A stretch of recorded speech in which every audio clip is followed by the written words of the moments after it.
Apollo 11 est propulsé dans l'espace pour une odyssée de 400 000 km jusqu'à la Lune. Pendant leur voyage de 8 jours, les astronautes d'Apollo 11 ont pu contempler des vues spectaculaires de la Terre tout en flottant en apesanteur. Et on prétend qu'ils sont allés là où personne n'était jamais allé.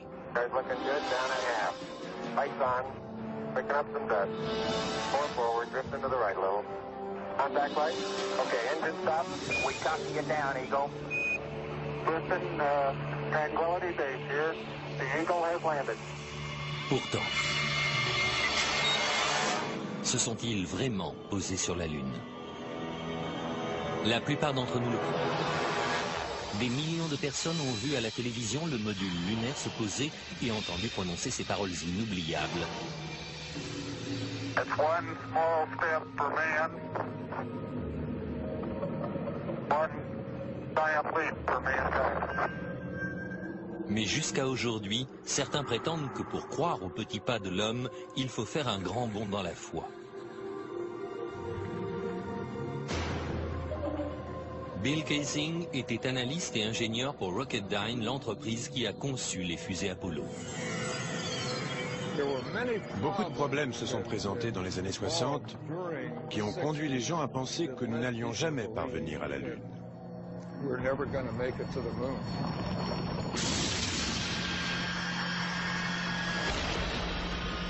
Il y a 30 ans, Bill Kaysing regardait avec le reste du monde Apollo se poser sur la Lune. Mais ce qu'il a vu à la télévision après son expérience à Rocketdyne l'a laissé sceptique. À l'époque, tout ça m'a paru bidon. Je pense qu'intuitivement, je savais que ce qu'on nous montrait n'était pas vrai.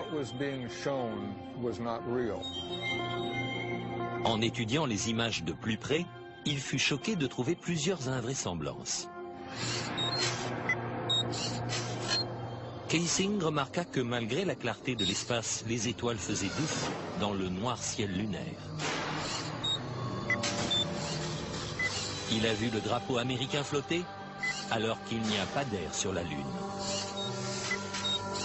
Et il a découvert qu'il n'y avait pas de cratère sous la capsule lunaire, là où le puissant réacteur aurait dû brûler le sol.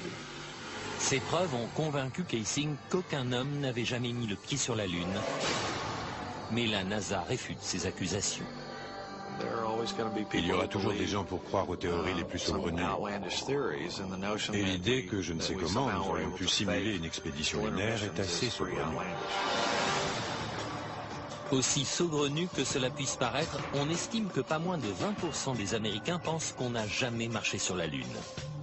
Mais comment croire que l'un des plus grands moments de l'histoire de l'humanité est une imposture?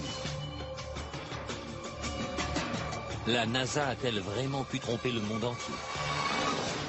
Selon un ancien astronaute, c'est tout à fait envisageable. Je ne peux pas être sûr à 100% que les hommes de la mission Apollo aient marché sur la Lune. Brian O'Leary était astronaute à la NASA dans les années 60 et il fut employé comme conseiller scientifique pendant les missions lunaires Apollo. Il est possible que les hommes de la NASA aient monté l'affaire de toutes pièces, juste pour s'assurer d'être officiellement les premiers à aller sur la Lune. Un objectif à ce point important que les États-Unis se crurent obligés de monter cette supercherie? Pour trouver la réponse, nous devrons revenir 40 ans en arrière, à une époque où l'Amérique et l'Union soviétique étaient embourbées dans la lutte pour la domination du monde. Les gens pensaient que le pays qui gagnerait la course à l'espace gagnerait la guerre froide. Et gagner cette course, c'était arriver les premiers sur la Lune. C'était une époque d'hystérie nationale. Le 4 octobre 1957, les Soviétiques ont terrifié l'Amérique en mettant en orbite Sputnik, le premier satellite de l'histoire. Le New York Times a dû publier un article expliquant aux Américains qu'ils ne transportaient pas de bombes nucléaires pouvant être larguées sur une ville depuis cette altitude. La peur de l'apocalypse nucléaire s'est renforcée dans l'opinion publique américaine lorsque les communistes ont pris la tête de la conquête spatiale. Le porte-parole de la Maison-Blanche a annoncé au Congrès que nous pouvions être menacés d'extinction. Beaucoup craignaient que le but final de l'Union soviétique soit de poser une base de lancement de missiles sur la Lune. Au même moment, le programme spatial américain battait de l'aile. Les chances d'atteindre la Lune et de revenir sur Terre sain et sauf étaient de l'ordre de 0,0017%. Autrement dit, c'était pratiquement impossible.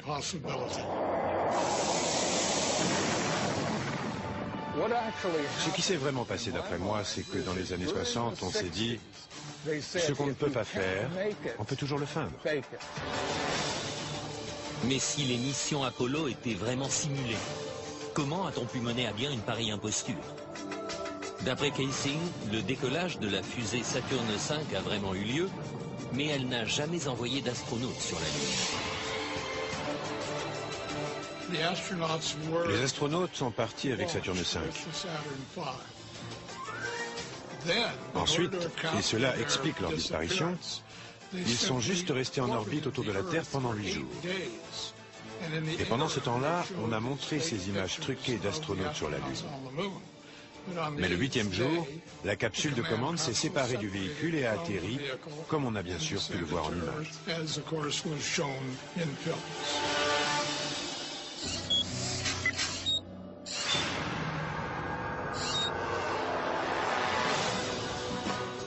En 1968, cette théorie a inspiré le film Capricorn One, dans lequel le gouvernement tente de tromper le monde en simulant une mission sur Mars.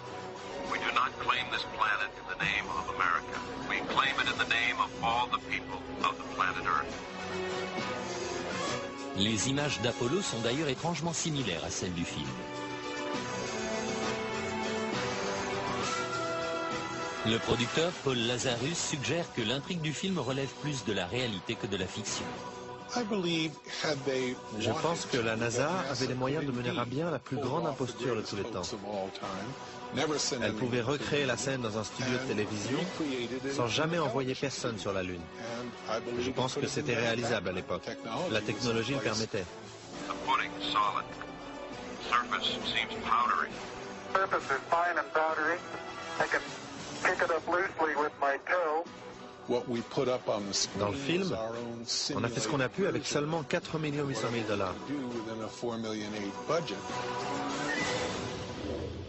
Mais selon Kaysing, avec ses 40 milliards de dollars de budget, la NASA avait les moyens de monter un canular. Je crois que l'État et la NASA ont simulé l'alunissage tout simplement parce qu'il était techniquement impossible d'y parvenir. Et ils ont dû trouver une solution de rechange pour l'opinion publique.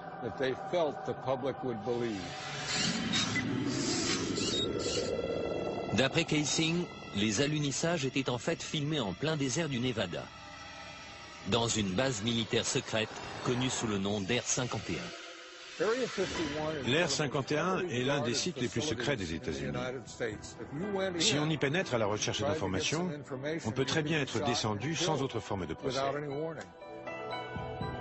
Des photos de l'Air 51 prises par un satellite espion russe révèlent non seulement une série de hangars qui ressemblent à des studios de cinéma, mais aussi des portions de terrain désolées qui ressemblent à la Lune et sont comme par hasard couvertes de cratères. Comparez cette photo d'un cratère lunaire officiellement prise depuis l'orbite de la Lune par Apollo 10 avec cette photo satellite d'un cratère de l'Air 51.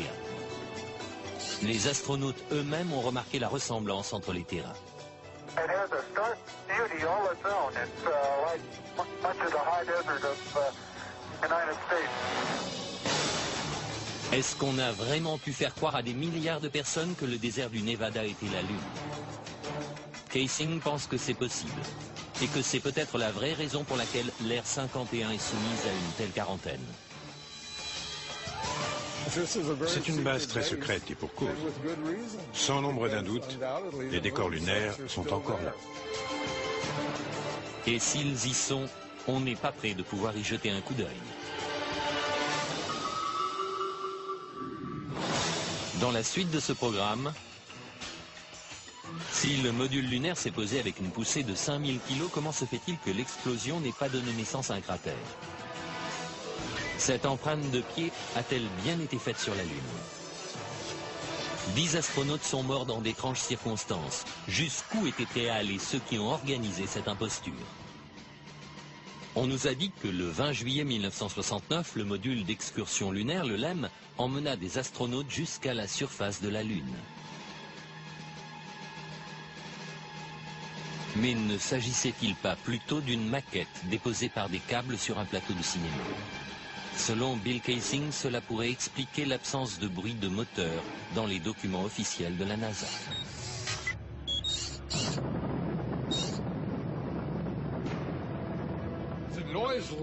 Le bruit d'un moteur de fusée atteint les 140 ou 150 décibels. Autrement dit, c'est un bruit énorme. Comment serait-il possible d'entendre des voix d'astronautes dans le tumulte d'un moteur de fusée en marche?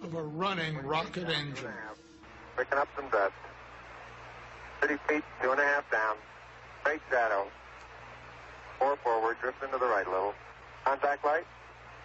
Okay, engine stop. Est-ce une preuve que les images sont truquées? Qu'elles auraient été tournées en environnement contrôlé, ici, sur Terre? Quelques mois seulement avant cet événement historique, un prototype de LEM faisait un vol d'essai sur la base de l'armée de l'air d'Ellington. Pendant que des caméras de la NASA enregistrent le vol d'essai, Neil Armstrong se débat avec un engin indomptable.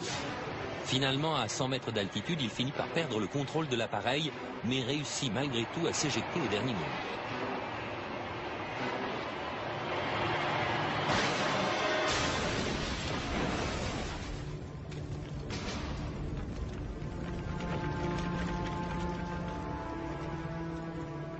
Le module était déjà instable et difficile à piloter dans un environnement terrestre familier. Comment aurait-il pu alors se poser parfaitement sur le terrain inconnu de la Lune? Le LEM avait un seul moteur principal. Et à part ça, il était muni d'un petit réacteur de propulsion et de 2 ou 3 petits réacteurs de poussée au-dessus. Les astronautes étaient censés contrôler l'altitude pendant la descente. Eh bien, je vais vous dire un secret. Si quelqu'un avait bougé d'un poil dans la cabine, ça aurait affecté l'équilibre des poids. Et elle se serait mise à basculer et à tourner sur elle-même.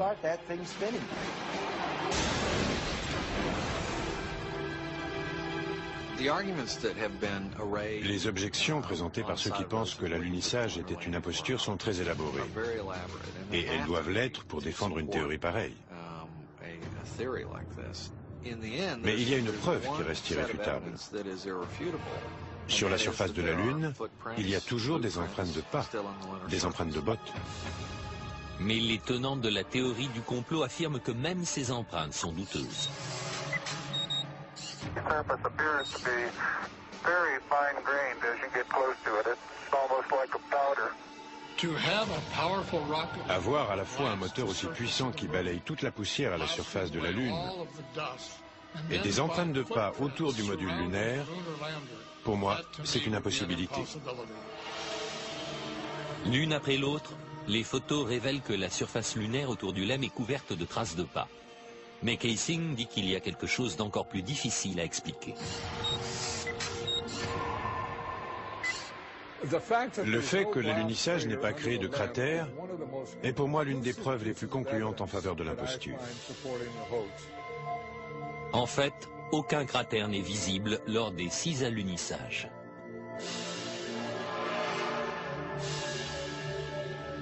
Mais Paul Fjeld, spécialiste en LEM, dit pouvoir nous expliquer pourquoi le module lunaire n'a pas créé de cratère en se posant sur la Lune. La force émise par les réacteurs lors de la descente est environ de 700 à 1000 kg. Ça fait seulement voler de la poussière, ça ne fait rien brûler. Et pourtant, même les illustrations scientifiques de la NASA montrent clairement un cratère sous le module. Et puis il y a encore une chose. S'il s'était vraiment posé sur la Lune, cette poussière serait ensuite retombée. Or, on n'observe pas la moindre trace de poussière sur les pieds du module lunaire. Cela seul a suffi à me faire penser que ce que je voyais ne pouvait pas être un module qui s'était posé sur la Lune. Le LEM n'était-il qu'un prototype installé sur un décor de cinéma? L'empreinte qu'Armstrong a laissée en disant « un petit pas pour l'homme, un grand bond pour l'humanité » a très bien pu être faite sur l'Air 51.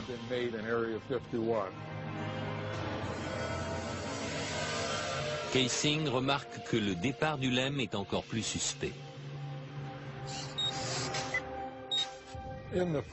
Dans les images de la phase d'ascension, on ne voit pas la traînée de fumée qui devrait sortir du réacteur.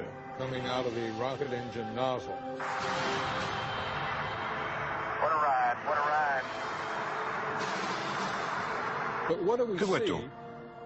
On voit le module décoller tout d'un coup, sans la moindre fumée, comme s'il était juste hissé à l'aide d'un câble. Est-ce la preuve qu'il s'agissait d'un complot? Le gouvernement était-il capable d'une mystification d'une telle envergure? Pour présenter tout cela comme une supercherie, ils doivent nier toutes les preuves et tous les tests scientifiques qui témoignent des alunissades. Offer to support the reality of the lunar landings, they have to say that all of those are fake.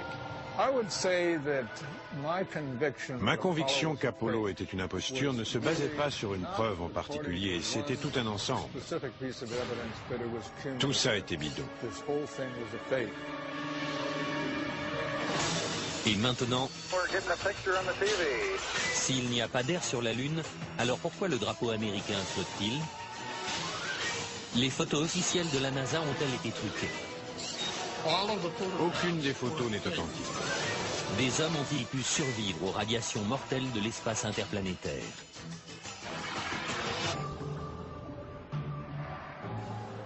Si les alunissages ont vraiment été filmés dans un studio de cinéma, alors où sont les preuves? D'après David Percy, réalisateur et photographe de renom, la preuve est dans les photos et les films de la NASA elle-même.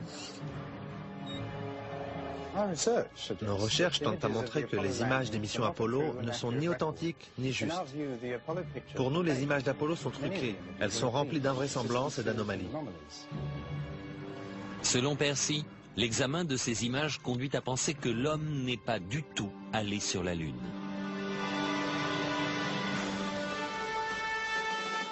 La célèbre image d'un homme faisant ses premiers pas sur la Lune. L'une des plus marquantes de notre histoire. Mais pourquoi des images d'une telle importance sont-elles si floues et difficiles à voir?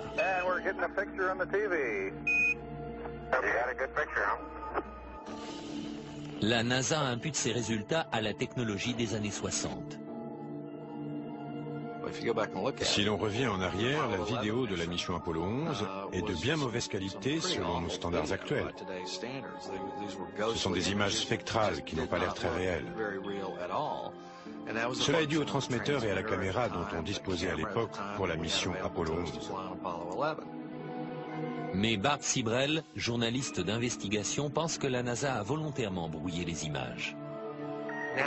La NASA a orchestré l'imposture de façon tout à fait unique. Grâce à la télévision, ils étaient en mesure d'obtenir une image qu'ils contrôlaient complètement, en noir et blanc, avec du grain. Et cette image a persuadé tout le monde que l'homme avait marché sur la Lune. Nous n'avions aucune raison d'en douter. C'est triste à dire, mais c'est quelque chose de très facile à faire. Pour les tenants de la théorie du complot, ces images floues constituent une preuve supplémentaire.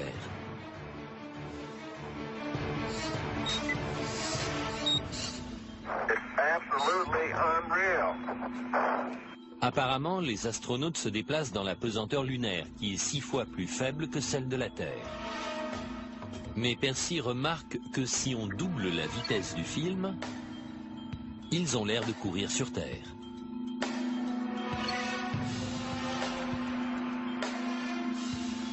Même chose avec le patrouilleur lunaire. En accéléré, on dirait qu'il se déplace sur Terre. Mais une autre question est particulièrement troublante.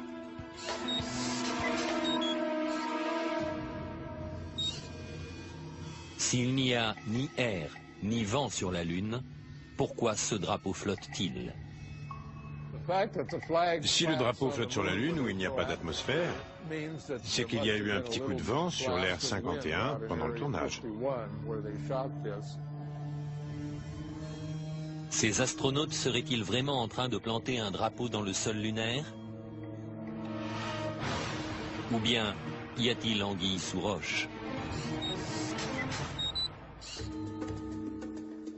Et que penser des photographies?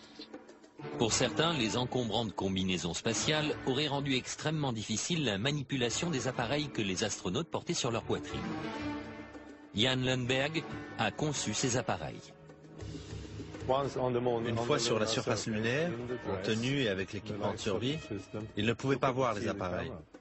Ils ne pouvaient pas pencher leur tête assez bas. Ils n'avaient pas de viseur. Ils devaient viser en déplaçant leur corps.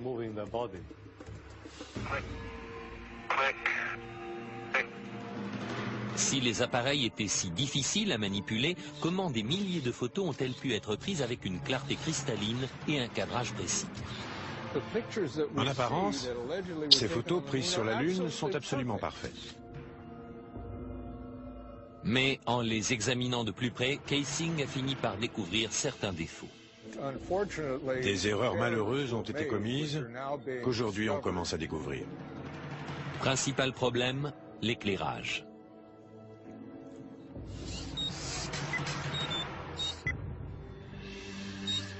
Sur la Lune, la seule source de lumière pour les astronautes était le Soleil. Ils n'avaient pas d'éclairage supplémentaire, pas de flash, rien de ce genre. Et pourtant, dans cette photo prise par Apollo 14, les ombres sont projetées dans des directions différentes, suggérant plusieurs sources de lumière. Les ombres des rochers au premier plan auraient dû s'étendre d'est en ouest, comme l'ombre du Lemme. Dans cette photo prise par Apollo 17, les ombres s'étendent aussi dans des directions différentes. Normalement, dans la lumière du soleil, les ombres sont toujours parallèles les unes aux autres. Elles ne se coupent jamais.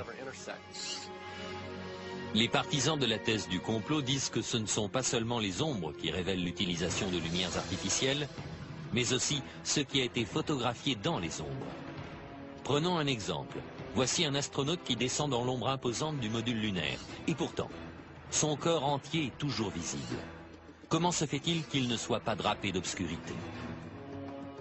Voici la même manœuvre lors d'une autre mission Apollo. Ici aussi, l'astronaute est fortement éclairé dans ce qui est de toute évidence une ombre obscure.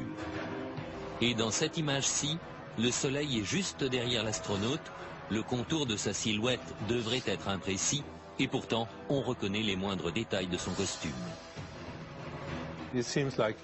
On dirait qu'il est sous un projecteur. Je ne peux pas l'expliquer. Ça m'échappe. Et pour finir, dans cette image où le soleil est derrière le module lunaire, l'avant du vaisseau est clairement visible. Les mots « United States » sont clairs et nets. Comment ces images à contre-jour peuvent-elles être si précises? Parce qu'il y a plus d'une source de lumière, ce qui veut dire qu'ils ne sont pas sur la Lune. Mais la NASA réfute tous ces arguments. On conteste beaucoup l'authenticité des photos prises par Apollo. Et les objections sont si nombreuses que ce serait une vraie perte de temps de répondre à chacune d'entre elles.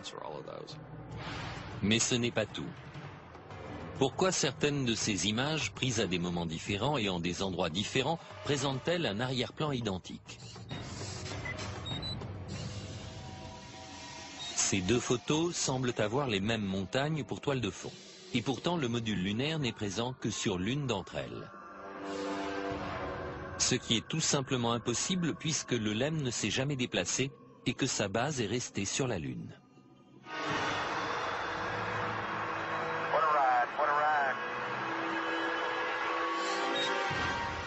Certains pensent que la même toile de fond a été utilisée pour prendre deux photos tout à fait indépendantes. Les mêmes incohérences apparaissent dans la vidéo. La meilleure preuve, ce sont les anomalies picturales dans les photographies du voyage sur la Lune. Dans l'une des photos d'Apollo 16, on a la même vue de la même colline à 2 jours d'intervalle.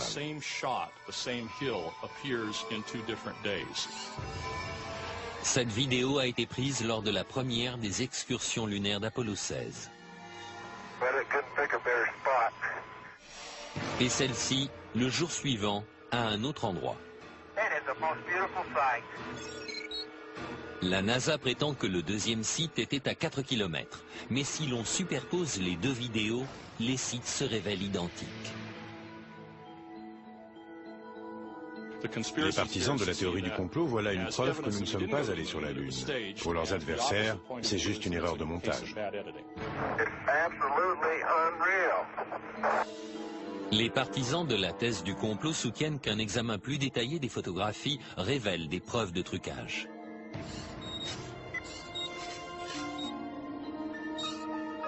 Des croix étaient gravées dans les appareils photo, afin de repérer le haut de chaque image. Mais dans cette photo, le repère est derrière le patrouilleur lunaire. C'est impossible. Ça ne peut être que le résultat d'une manipulation technique. Et sur cette photo d'Apollo 11, le matériel au premier plan recouvre la croix. Ici, c'est le drapeau américain qui couvre l'une des branches. Et l'astronaute couvre l'autre. Questionnée sur ces photos et vidéos douteuses, la NASA nie en bloc les accusations. Il y a toutes sortes d'accusations, des plus sophistiquées aux plus ingénues. Il y a des arguments qui sont optiquement faux, physiquement faux, scientifiquement faux, historiquement faux. Il y a beaucoup d'âneries là-dedans. Mais quoi qu'en dise la NASA, les partisans de la théorie du complot maintiennent qu'Apollo était une supercherie. Après avoir regardé toutes les photos et tous les films, je suis absolument convaincu que nous ne sommes pas allés sur la Lune. Je suis prêt à jouer ma vie là-dessus. Et maintenant, la tragédie frappe le projet Apollo. Le projet pouvait être tué dans l'œuf. 3 astronautes sont morts dans une simulation de vol, mais était-ce un accident? Il allait sonner la fin de tout le projet. Les astronautes pouvaient-ils survivre à un voyage à travers l'espace interplanétaire? Avant même d'être à mi-chemin de la Lune, ils auraient reçu une dose de radiation mortelle.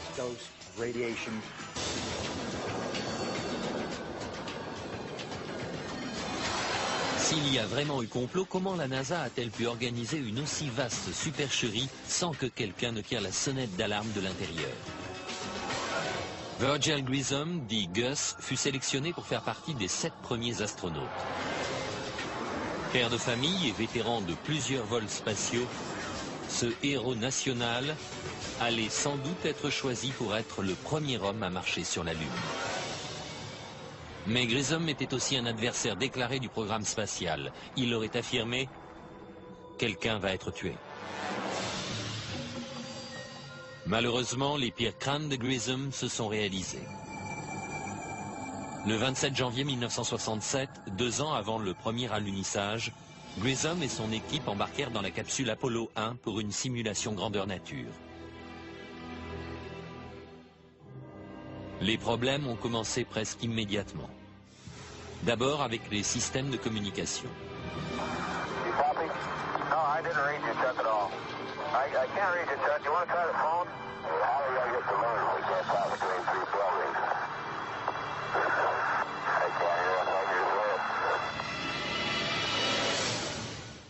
Tout d'un coup, la capsule s'enflamme avec les astronautes enfermés à l'intérieur.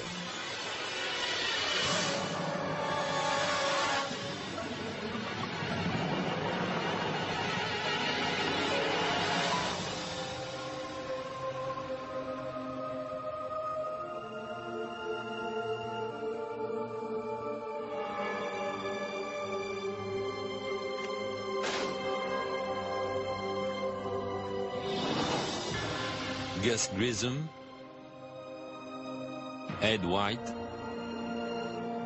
et Roger Chaffee ont perdu la vie avant même de quitter la rampe de lancement.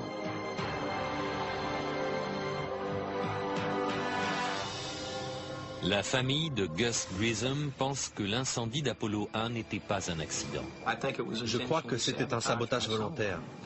Je me demande encore ce qu'on a découvert au cours de l'enquête sur l'accident et ce qu'on en a fait, si la CIA était impliquée ou le FBI ou d'autres.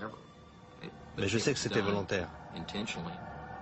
La famille de Grissom ne sait pas qui est responsable de sa mort ni pourquoi ça s'est passé. Mais ils disent que la NASA est au courant. Vous savez, Gus a donné sa vie pour ce programme et je pense que c'est à la NASA de nous donner une réponse directe sur ce qui s'est vraiment passé. Gus Grissom et les astronautes d'Apollo 1 furent-ils les victimes d'un accident tragique ou les a-t-on volontairement réduits au silence parce qu'ils en savaient trop? On ne le saura peut-être jamais. La cause de l'incendie reste mystérieuse et la capsule est toujours sous-scellée dans une base militaire. Mais Grissom ne fut pas le seul adversaire du projet Apollo à rencontrer une mort aussi suspecte que prématurée. Thomas Ronald Barron était inspecteur de la sécurité pendant la construction d'Apollo 1. Après l'incendie, Barron a affirmé devant le Congrès que le projet Apollo était tellement mal en point que les États-Unis n'arriveraient jamais sur la Lune. Il soutenait que ses opinions faisaient de lui une cible. Has there been any pressure on you by NASA? Nothing. We were, my wife and I were somewhat harassed at home when the first thing broke some time back, but it's gone away now. Lors de son témoignage, Barron présenta un rapport de 500 pages donnant le détail de ses découvertes. On craignait vraiment que le programme soit étouffé dans l'œuf. Exactement une semaine après avoir témoigné, la voiture de Barron fut écrasée par un train. Barron, sa femme et sa belle-fille furent tués sur le coup. Je crois que Thomas Ronald Barron a été tué parce qu'il savait la vérité sur le projet Apollo. Le rapport Barron a disparu mystérieusement et jusqu'à ce jour on ne l'a pas retrouvé. Mais le projet Apollo n'a pas cessé, ni les morts prématurées. Entre 1964 et 1967, pas moins de 10 astronautes ont perdu la vie dans des accidents étranges, ce qui représente 15% des astronautes de la NASA.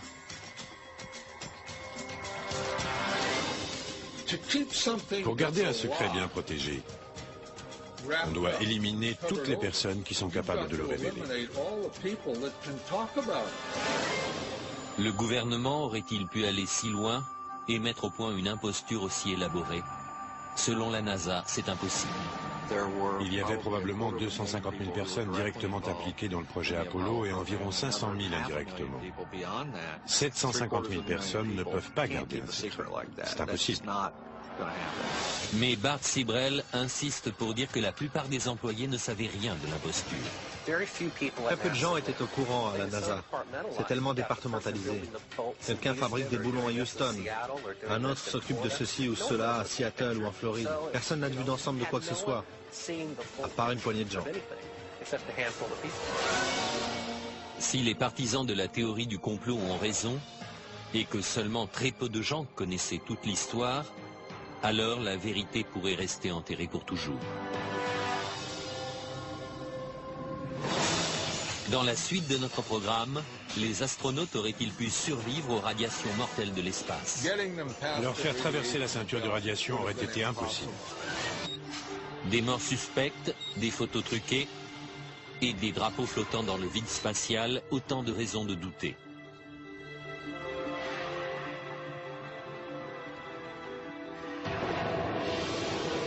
Mais certains pensent aussi que les astronautes n'auraient jamais survécu au voyage. Ils ne pouvaient pas aller sur la Lune à cause d'un phénomène que peu de gens connaissent, appelé ceinture de radiation de Van Allen. À 800 km de la surface terrestre, ces ceintures de radiation épaisses de plusieurs milliers de kilomètres entourent notre planète.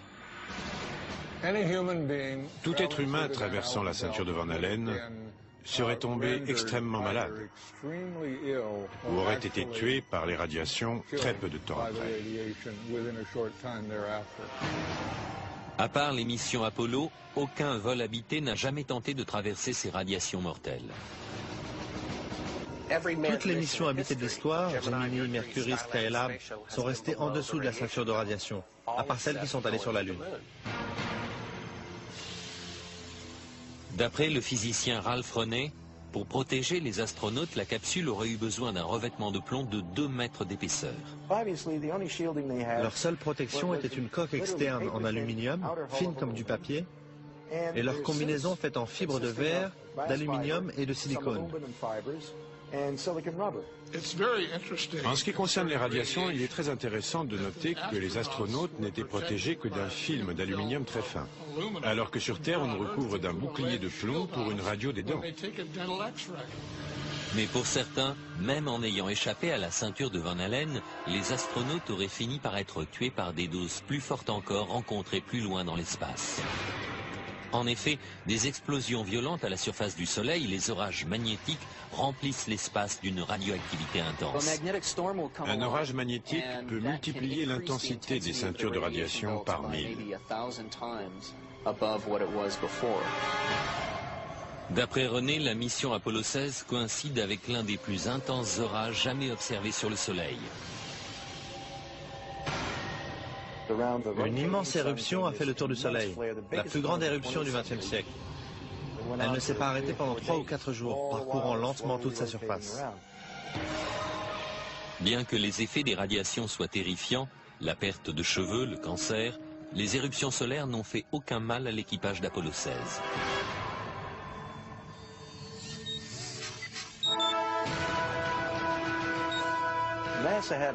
La NASA a rencontré un autre problème. La surface de la Lune est tout à fait hostile à l'homme dans l'obscurité, y compris dans n'importe quelle zone d'ombre créée par un vaisseau. Les températures descendent jusqu'à moins 160. Au Soleil, au contraire, les températures montent jusqu'à plus 120. René affirme aussi que ces tenues spatiales, avec un liquide de refroidissement intégré, ne pouvaient pas protéger de la chaleur intense et des radiations. Mais la NASA rejette cet argument. La thèse qui prétend que les radiations sur la surface lunaire auraient dû atteindre les astronautes est infondée scientifiquement. C'est aussi une mauvaise compréhension des protections qu'offrait leur équipement. Les costumes spatiaux qu'ils portaient étaient incroyablement résistants à beaucoup de choses.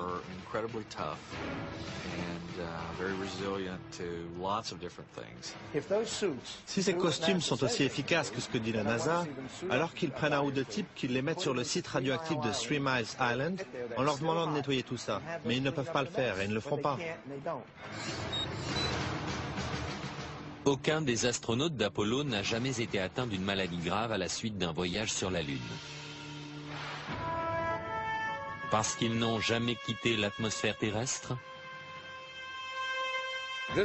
C'est la principale raison pour laquelle les Russes n'ont jamais vraiment voulu envoyer des hommes sur la Lune. Était-ce la peur des radiations mortelles qui poussa les Russes à abandonner leur projet de voyage sur la Lune?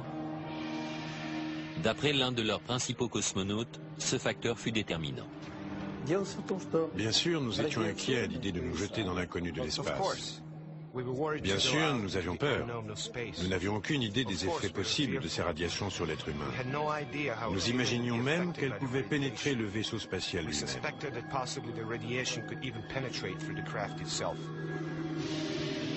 Les dangers mortels de l'espace sont-ils la preuve que la NASA a simulé les missions Apollo?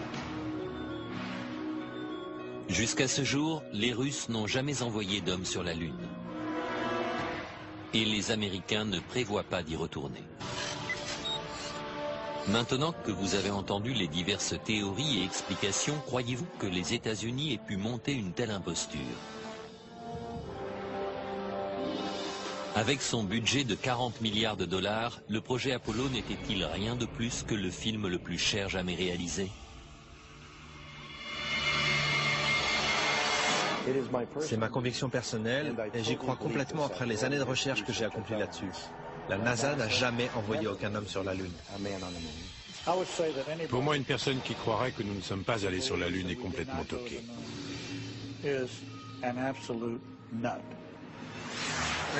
Je veux bien qu'on me traite de toqué, de cinglé ou de fêlé. D'accord, mais pas sans avoir regardé les preuves, car les preuves abondent. C'est mon dernier mot. Les États-Unis sont allés sur la Lune dans les années 60 et 70. Fin de l'histoire. Y a-t-il un moyen de mettre fin à cette controverse une fois pour toutes? La seule chose sur laquelle les experts sont d'accord, c'est que la réponse se trouve à 400 000 kilomètres.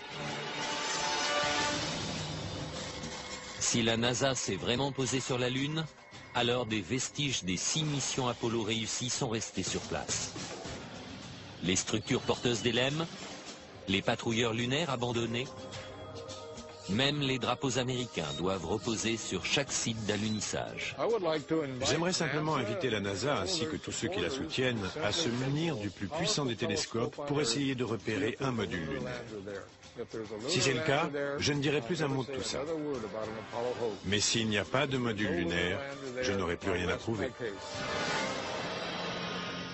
Mais il n'existe pas de télescope capable d'examiner la Lune avec une telle précision. Des témoins silencieux provenant des missions Apollo sont-ils toujours sur la Lune? À moins que la théorie du complot ne soit vraie. Dans 2 ans, le Japon enverra une sonde pour prendre des photos rapprochées de la surface de la Lune. Que trouveront-ils? En attendant, la question se pose toujours, a-t-on marché sur la Lune?